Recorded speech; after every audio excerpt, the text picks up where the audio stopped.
Welcome to Bootstrapped Unicorns. I'm your host, Josh Pies, and this is the show where scrappy founders, rebellious visionaries, and business misfits pull back the curtain on what it really takes to build something extraordinary from absolutely nothing. No trust fund, no fairy god investor, just grit, duct tape, caffeine, yeah, and that dream. We're talking about the wild, unfiltered ride of turning chaos into cash flow and ideas into impact. So buckle up. This is no Disney movie, but there might be some magic. Let's face it, even Elon started in a garage. So without further ado, let's get to the next episode. Welcome to Bootstrapped Unicorns, presented by C47 Digital Studios. Bootstrapped Unicorns, we're back. It's another hot takes episode. That's right. This is where we're going to stand on something firm that might be contrarian, and we're going to debate it. We're going to talk about it. We're going to dig into it a little bit. What are you going to get out of this episode? You, as an entrepreneur or somebody on an entrepreneurial track, will learn a new way of thinking about something important that will challenge you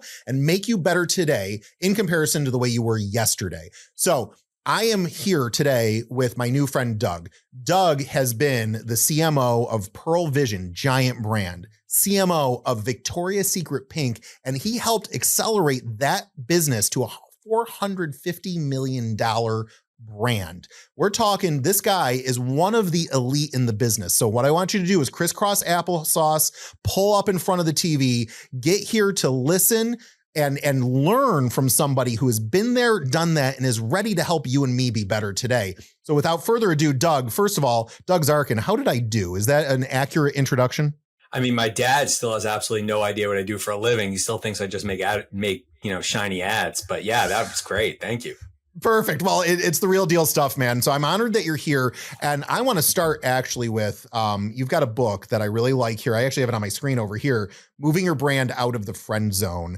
And everybody needs to go get it and read it. And we'll find out how to find it by the end of the episode. But Doug, I feel like there's definitely a relationship allegory or alliteration, a metaphor happening here. And is this so you can get your brand a one night stand? Is this for a long-term thing? Like, what are we looking at? What's the thing going on? I love that you went immediately to the personal relationship aspect, because honestly, the parallels are incredible. In today's marketplace, it is really fast to go from idea to execution. Every 5 minutes, there's a new brand popping up on TikTok Shop or Instagram. And brands that are established cannot just simply live in the friend zone. And the friend zone is exactly what you would think it is. Before I met my wife 23, 24 years ago, you date and you meet people, and there are times where you have feelings that are stronger for them than they have for you. And you go and you make that move, and all of a sudden they want to put you in the friend zone. And that's what happens with brands when they miss forecast. When they think their customer loyalty is something stronger than it actually is, that's when the business starts to fall out. And so the entire premise of the book is really about how to strengthen that relationship, how to create brand love. To create that intimacy with your customer isn't necessarily what you would think it is, but what it actually delivers is the same kind of intensity of relationship that you would find in your personal life. So yeah, it is about how to move your brand from the one night stand or the brand fling into that long-standing brand love that could, stand the test of time, competitive landscape, trials and tribulations, and honestly allow you as a leader to be more confident in what you're predicting from a performance perspective. All right. So I'm just going to speak over the camera right now over to Miller. Hey, Miller. Could you send a message to the team? I want to get copies of his books, because this is the type of conversation that we need to have as a business. And I think everybody needs to have. And we're a small business, right? We're a 6-person team. Right. And I feel like this matters for me. Who is this book written for? Is it for the big Victoria's Secret, Pearl Vision, giant brands, or would a small business benefit from this type of thinking? First of all, thank you. You can find the book on Amazon and paperback and Kindle. Shameless plug. The book was really, for me, a passion project. And one of the things that I've loved to do throughout my career, even going back to my first career in the agency world, is mentoring, teaching, and training. And the book allows me a platform to impact, hopefully, people of all different stages of their career, whether it's my daughter's, business class in high school, to that college student studying marketing, to that student graduating and getting their first job, to the entrepreneur that's decided to go out on their own and become what I talk about in the book, being a challenger brand. And for people like you that are operating small businesses, what it hopefully does is provide you a couple anchor points. One of the things that I will say is anybody who puts out a manual is an idiot, because there is no right way. There is no wrong way. There is just a way. And the reason why I call it a modern day guide to strengthening your brand value equation, which we'll get into in a little bit, is because a guide is exactly that. You're an active participant in the journey. And if there are one or two nuggets that you get out of this book to help you unleash that inner marketing superhero inside you, fantastic. That's what it's really designed to do. But it is not designed to be a check this off the box and you're going to be successful, because that negates the fact that every business has peculiarities.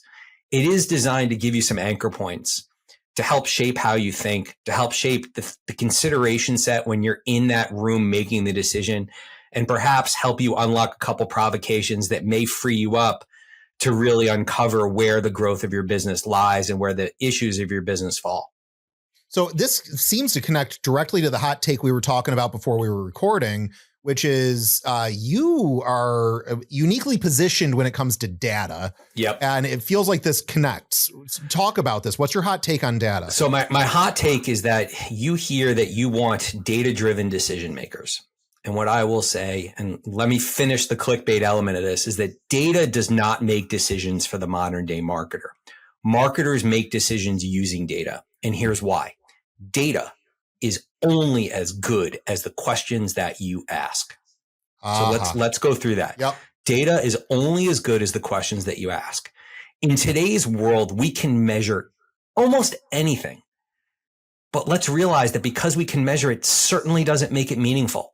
I've worked on businesses with 12 or 13 key KPIs, and you're asking yourself, if you're focusing on that many, what percentage of your time are you actually going to be able to impact growth or maturation of any one of them? To me, it comes down to 5 things. And if you can narrow down your core business KPIs to 5 things, you're spending about 20% of your time on each of them, which is about what it probably takes to make a difference. Ideally, you have a single North Star, and then you have, secondary or tertiary KPIs that allow you to click in once that North Star is either shining bright or dimming. But you see these dashboards with 20 or 30 different KPIs and you ask of why. How is it possible that you're going to make a decision? Because you don't know what you're asking with that many KPIs. And that's why it's super important that marketers and business leaders get out of their office and get to the front lines of their business. You're talking to one of the few guys that can proudly say he was an Avon lady. My first 6 weeks when I went to work at Avon, I went out and sold door to door.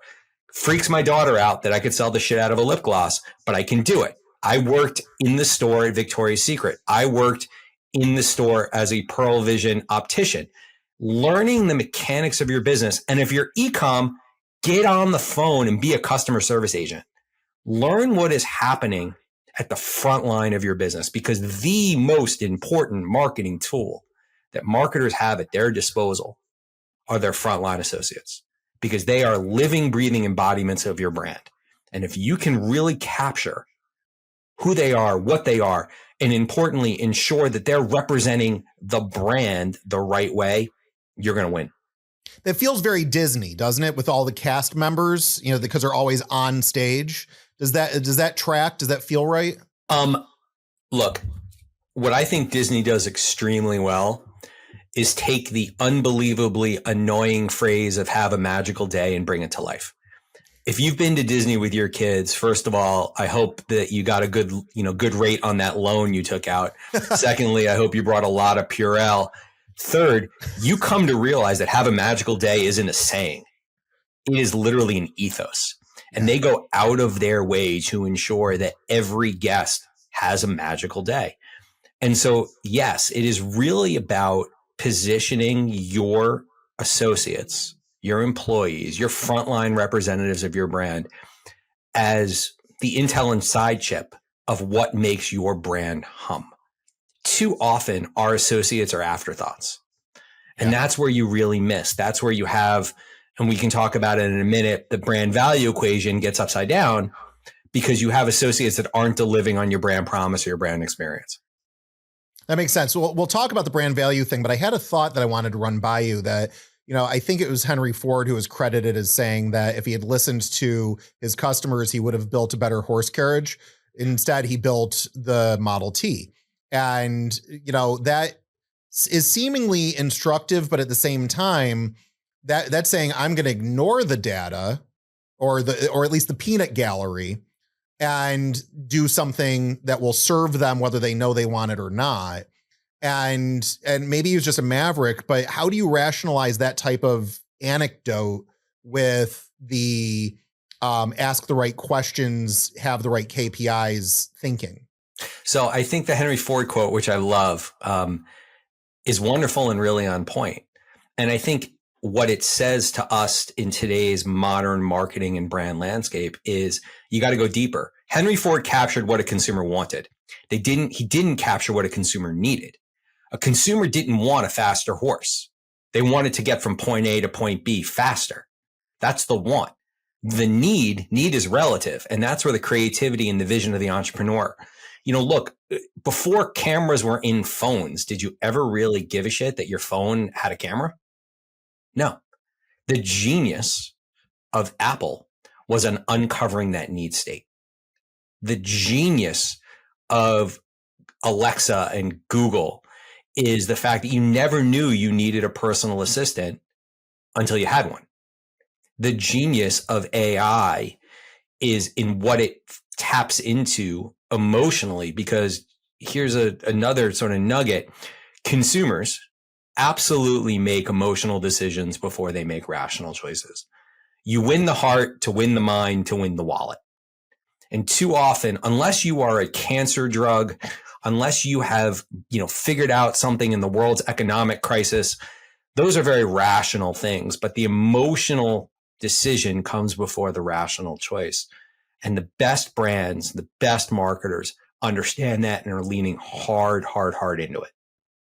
That I love that. So, let's go and dig in a little bit, because you were in Avon. Where's the emotional decision in Avon? Well, it's the idea of the relationship between the representative and the customer. The idea that you may not know that you need another lip gloss, or that your skincare routine isn't delivering for you until that representative is in front of you and showing and romancing and creating that connection. You're like, geez, you've got beautiful skin. I'm noticing there's a little bit of dryness under your eye. This is an amazing product that allows you to have concentrated hydration. So you're not going to break out all over your face, but it's going to address your problem areas. I've connected with you emotionally. Okay. I've given you the rational reasons to believe, but I've captured with you emotionally. And I think brands that are telling stories are winning. There is a massive difference between, hey, I want to put content out versus I want to put stories out. Stories work. Content is stuff. And the best brands are taking the notion of a content strategy and evolving it into a storytelling strategy. Because again, consumers make those emotional decisions first. A piece of content may not hit you emotionally. A story is going to hit you emotionally. Have you seen any good examples of that recently? Of the storytelling? I think you're going to laugh. I think the insurance industries, the Progressives, the Geicos, they have really taken a commoditized category and done a really nice job of creating stories. Progressive continues to elevate its game. State Farm continues to elevate its game. Talking about insurance is not riveting. The way they do it, they make you think about it. And I think brands that are in commoditized categories need to work harder to create distinction, or else you're going to simply be evaluated based on those rational choices like price and features. Hit me emotionally and then give me the rational support. Wow. So is this what you think about all day? I like the way you think. No, I love what I do. I've loved what I've done since I started out of graduate school, kind of moving from the agency world, which was my first career, further up in the train to where I am now, understanding the nuances and the pressure of figuring out how to motivate a consumer to do what we want or need them to do when we want or need them to do it, which is the definition of marketing, despite the gajillions of textbooks that are out there. That pressure comes with it is a privilege. And I just love the notion of trying to get in and figure something out. It's why I'm in this industry. That's a really cool way of describing it, because you and I live in the same space, and it really is. It's a puzzle. It's a really interesting puzzle. Yeah, it's an ever evolving landscape, and it forces us as leaders to continue to be curious.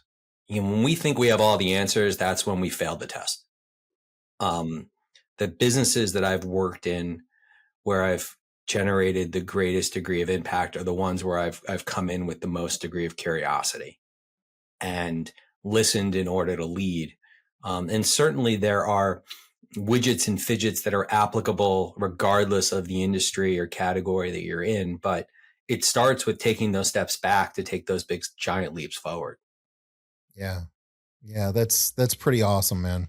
So as we set up on these hot take episodes, you came in ready with your own hot take, but I submit myself to you. Have you are you searching for a hot take from me on a specific topic? Do you have anything to throw at me? Yeah, I mean, I would love, given the amount of people you talk to, what's the one thing that you see consistently people misunderstanding? Wow, that is poignant. So the thing that I feel like people misunderstand and of course, I talk to entrepreneurs about entrepreneurship, right? And I think a lot of the entrepreneurs I talk to understand this because they've earned the hard understanding. So I think what's misunderstood coming into entrepreneurship is that entrepreneurship in and of itself is a craft. Most business owners not think they're coming into the business world as an entrepreneur, but they're actually tacticians who have gotten good enough that they think they can do what they do as their own business. Interesting. So what's misunderstood is that when you venture out to become a business, there is a craft. That's why, you'll see CEOs, and I know you've worked with them, who probably, though they could sell the product, they couldn't make the product, they couldn't stock the product. They're in a different category in the business. They are running the business at that 50,000 foot level, and they're built for that. But they probably, a lot of CEOs probably couldn't have ground up that business because they didn't actually have that initial tactical drive or that initial information, because they're the creator of a business. Or it's no different. It's no different than in sports. Not every great coach was a great player. Exactly. That's exactly it. So you got so many of these small businesses that become something that can't grow out of the shoes that they're in because they're not entrepreneurs. They're high-level tacticians who have a ceiling. And, John Maxwell wrote the 21 Irrefutable Laws of Leadership. And one of his laws of leadership is the law of the lid. It's probably the most famous one. And the idea is if leadership is on a scale of 1 to 10, and somebody, let's say they are a 4, but they happen to have managerial or C-suite positional leadership, but they only can lead to a capacity of a level of 4, everybody beneath them is capped at a 3, even if their capacity and their ability could well exceed that imaginary level of 3 and 4, and they could go up to 5 and 6 because that positional leader is capping them. They are the lid. And so there's a lot of entrepreneurs who are a 10 with the tech or their craft, but they're a 2 at business leadership and business acumen. And so they've kept their, Steve Jobs, great example, famous, phenomenal terrible leader, amazing visionary. Correct. And that's okay. I think that gets into the whole notion of, when you cast a business, and I do use that term purposely, not because not because it has anything to do with race, creed, color, gender, sexual orientation, but you're casting certain intellects. Yes. It is okay to cast somebody who is not a leader. I mean, one of the things that I've been working a lot on is I study leadership pretty seriously. And the Battier method, which is pretty famous. If you know who Shane Battier was like a career 4-point scorer, 2-assist guy. But when Battier went to the Miami Heat, he brought them a championship because he was able to unlock LeBron and Dwayne and Chris and make them all better. You know, Kobe talks about Shane Battier as one of the most difficult people to play against because Battier would study. Battier would do his research. Battier would identify tendencies. Battier made everybody better, but that doesn't mean that he could lead. You know, with 5 seconds left and down by 2, I'm not giving the ball to Shane Battier. And that's the same thing as you're building a team. Not everybody has to be a primetime player. Not everybody is going to throw the ball, catch the ball, run the ball. If you love football, you know some of the most important people on your team are your offense and defensive linemen. Those are the folks that don't get the glory. They're the quiet big men. You don't see them being interviewed on NFL or ESPN or Fox. But those are the guys that are moving the ball forward for you to allow the running back to break through the hole, to allow the quarterback to check off or check down. Sports is such an amazing metaphor for business. And I think as you think about your team, you're building a team. You know, when I lead a team, I think about it. I'm the head coach. My job is to figure out how we win. Okay. That doesn't mean that I'm running every play. That doesn't mean I cannot throw, catch, block. I've got to build a team around me, offensive, defensive coordinator, special teams. I got to look at the talent and figure out, do I have enough primetime talent, but also do I have enough folks that are going to help the primetime talent be primetime talent? That's outstanding. You know, you might have just started your next book. You know, no. I cannot spell. And I will tell you, I wrote Moving Your Brain Out of the Friend Zone in 16 weeks. And for somebody who can't spell it or write a book, it's terrifying. Absolutely terrifying. Spell check is not my friend. It oftentimes turns really cohesive thoughts into gibberish. So you must have a proofreader, right? Yeah, but still, it doesn't matter. You know, if you're writing an entire section of a book and because you have a typo, it turns, and this is why you wouldn't do that you would do that. It's not checking the spelling, it's checking the context. Yeah. So, if I ever wrote another book, it would be emails that ChatGPT kept me out of jail for helping me modify.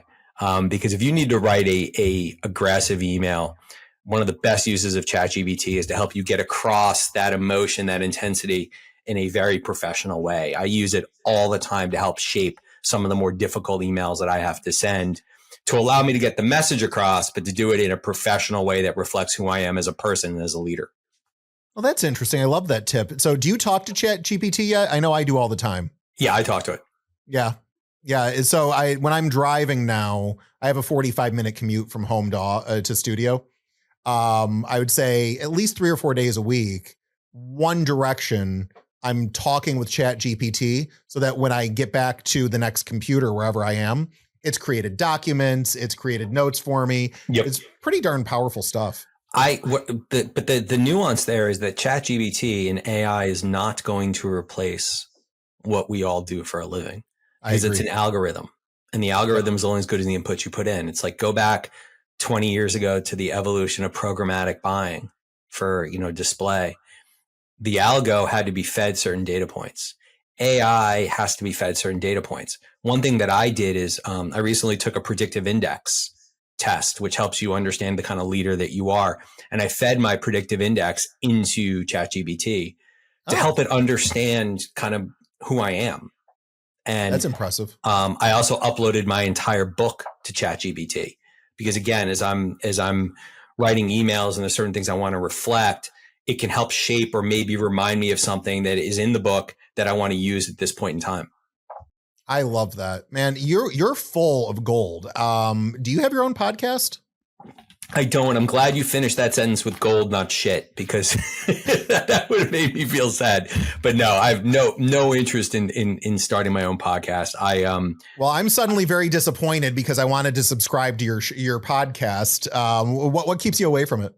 I love making a contribution, but I like doing it in the framework of helping other people.